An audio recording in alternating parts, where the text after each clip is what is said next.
This is episode 49 of Zen and the Art of Real Estate Investing with my guest, Jon Jasniak. He has bought over 700 acres of land, 700 deals from 0 to 10 million, and he actually owns a town. Yes, you heard me correct. He owns a town called Cornutus, Texas. We're going to talk about it. Jon, welcome to the show.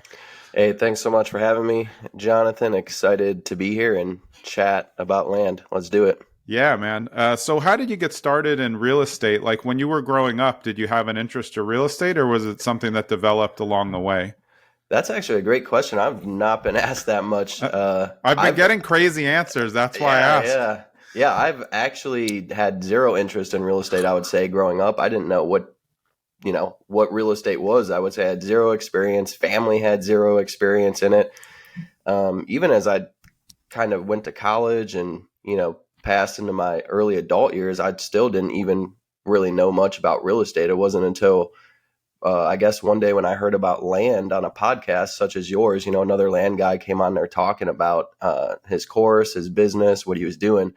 That's when my first venture into real estate actually started. I was actually more of like a stock guy. Like I ventured into stock trading before and was like all into it with the dual monitors and the charts and the whole 9 yards. And so I was like, I love stock trading. And then when I found out about real estate, it was like, boom, everything switched.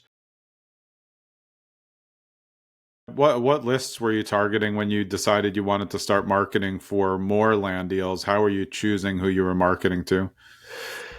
Well, I've always used a data tree as a data source to pull my list, of course, First American title. And I just started targeting counties that had more population and a more expensive land market, So instead of targeting land for $200-$300 an acre, now I've started offering, $2,000, $3,000, $5,000 per acre or even more. We do a lot of actual manual GIS scraping as well. So we'll actually go into the GIS map and a target market, usually like 30 minutes to an hour outside of a major-ish city, whether it's DFW or Midland, Texas or Lubbock, Texas, wherever. And we'll just like scrape the GIS map. We'll click on the parcels. We'll pull their info in the spreadsheet and highly detailed targeting and pricing on each individual piece of land themselves, and then send them mail or reach out to them directly. Yeah, and didn't you? I'm sure you found this. There's a lot of people who are willing to get rid of their land because they're just not really paying attention to it. That's why it's vacant land.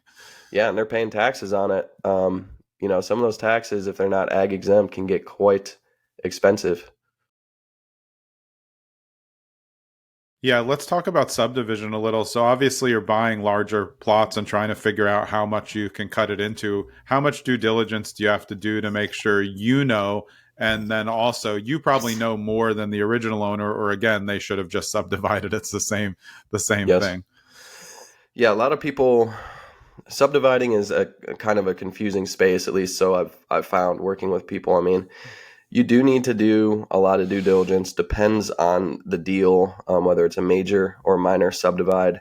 The major subdivides can be a real pain in the butt. I mean, you're talking like working with county commissioners, abiding by all the regulations, building roads up to spec, et cetera. And like the average Joe Schmo who owns that piece of land is either not going to be capable of doing that or have interest in doing that, or they're not going to have the resources, especially if they need to build a road or whatever to get that done.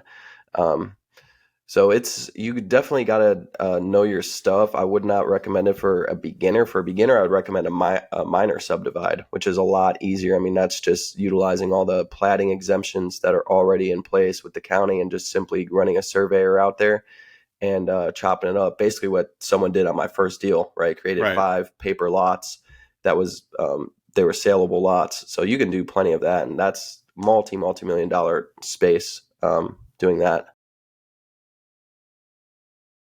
What's the funding, financing, and or partnerships look like for you? Obviously, as you scaled out the business, land works a little bit differently. It's not usually like set up for traditional mortgages. So how does that all work? Yeah. I use a lot of seller financing, and then if I can't get that, I will use private money. So I got a deal right now where I was supposed to be out there drilling the water well on it today, actually. I was going to do the podcast from the land, but it was so rainy out there, it got canceled because of the mud. That deal, we're in a contract for $250,000, and it's a state, and they will not sell or finance me. They just want to be cashed out. So I go to a private money guy and say, hey, I'll do 50,000 down. You give me 200K and allow me to subdivide it and do everything I do. And for a deal like that, I think 12 to 18% interest is fair for a private guy. Yeah. And then are you paying the construction costs out of pocket, or is that separate? I will a lot of times pay construction costs out of pocket. Or if I really need to, then yeah, I'll do something separately. Yeah. What type of rates are you looking at on the seller finance? I mean, I guess it really depends on the seller, but like what's the range that people are okay with on these larger deals? Almost everything I've done is 7%. I did one at 10%, and I did one at 5%. So 5 to 10%, and I've done dozens at 7%. And it's people get kind of hung up on the interest rate, which is kind of understandable. But for me, interest is more negligible and less of a concern. It's more about the total price that I offer or give them. So I can give them 200,000, call it at 7%. I would much rather take that than 150,000 at 12%. So I'd look at that note value, and the percentage is less of a concern for me and for them, I think. So I just try to entice them with the total sales price.